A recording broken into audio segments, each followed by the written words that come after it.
পৃথিবীর সবচেয়ে শক্তিশালী পানীয় হলো জল, কিন্তু মানুষ একে কখনো বিলাসিতা মনে করেনি। কেন?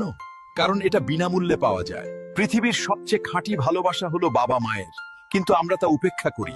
কেন? কারণ সেটাও শর্ত ছাড়াই বিনামূল্যে পাওয়া যায়। পৃথিবীর সবচেয়ে দামি এসি হলো তাজা বাতাস, কিন্তু আমরা তারও মূল্য দিই না। কেন? কারণ সেটাও টাকা ছাড়া পাওয়া যায়। পৃথিবীর সবচেয়ে মূল্যবান সম্পদ হলো সময়, কিন্তু আমরা তা নষ্ট করি। কেন? কারণ সেটাও বিনামূল্যে পাওয়া যায়। পৃথিবীর সবচেয়ে বড় শান্তি হলো ঘুম, কিন্তু মানুষ তা উপেক্ষা করে অন্য বিলাসের পেছনে ছোটে। কেন?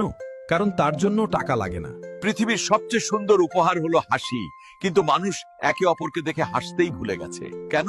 কারণ এর জন্য টাকা লাগে না। পৃথিবী কেবল সেই জিনিসগুলোকেই মূল্যবান মনে করে যেগুলোর ওপর প্রাইস ট্যাগ লাগানো থাকে, কিন্তু আসল সম্পদ তো সেটাই যা অমূল্য।